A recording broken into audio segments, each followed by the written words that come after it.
Hello MBA aspirants. This chap standing right next to me wanted me to talk to you about few strategies. So here I am. In the next few minutes, we will discuss certain things that will help you improve your score significantly. You're almost in the middle of your journey towards your dream B school, and most of you must have started reconsidering whether to take CAT this year or not. Some of you must be haunted with thoughts like these. I can't handle my job and this preparation simultaneously. These DI sets are not just my cup of tea. Trust me if you can, this happens with 8 out of 10 CAT aspirants every year. We must not forget that much good work is lost for lack of a little more. Let me repeat, much good work is lost for the lack of a little more. Majority of you must have finished learning the concepts by now, and you must have started taking the mocks seriously. But what is it that most of us do not realize is the most important part of preparation strategy for any of the comparative exams, especially CAT? You may be at any of these three stages at this point in time. Number one, you have not taken any mock so far and you don't know where you're heading. Number two, you have started taking mocks, you know what you're good at, you know what you're bad at, but you don't know how to make the best out of it.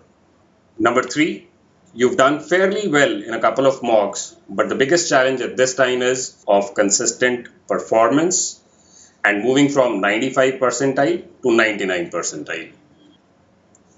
Now let's discuss what needs to be done. First thing, CAT is all about practice. And practice makes perfect. So, if you're not taking mock seriously and you're not analyzing your performance, you are not working towards your success.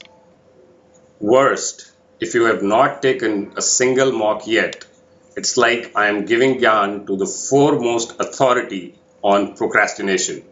Most students keep postponing, thinking that I am not prepared yet or I have not finished sufficient syllabus to take a mock. Delaying it any further can result in losing the most valuable time that you have left with you. This will adversely affect your score. Trust me. So start right now and remember there is no tomorrow. Second, taking the mocks.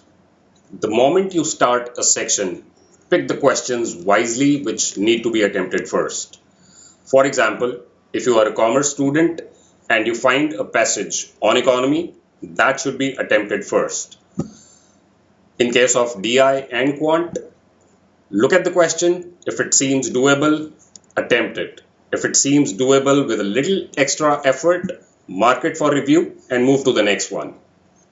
And if the question doesn't seem to be your cup of tea, skip it and leave it for the last few minutes if you have spare time in the end. Don't forget that you do not need to attempt all 100 questions to get into one of the top B schools.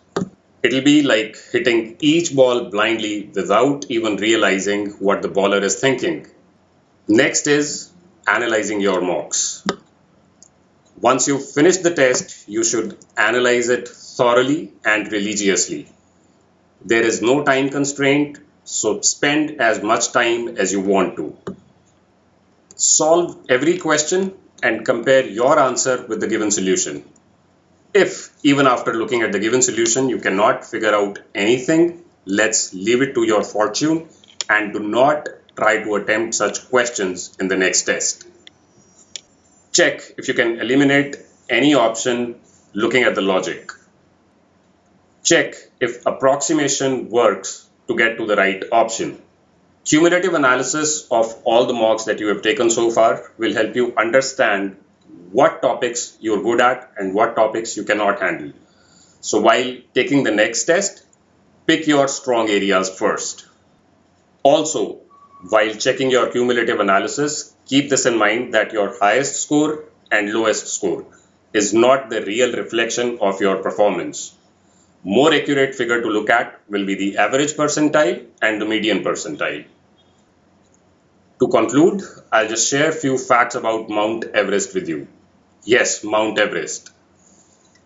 Until 1953, no one could climb this peak when Edmund and Sherpa, these two individuals, climbed it for the first time.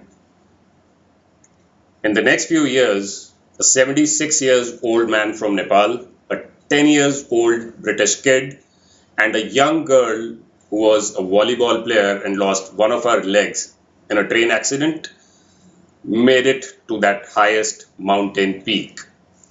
Since then, 4,000 individuals have reached Mount Everest. Do you know how?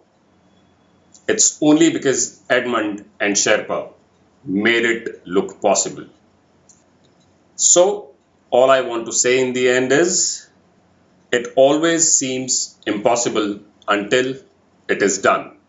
Stay blessed and shine in cat.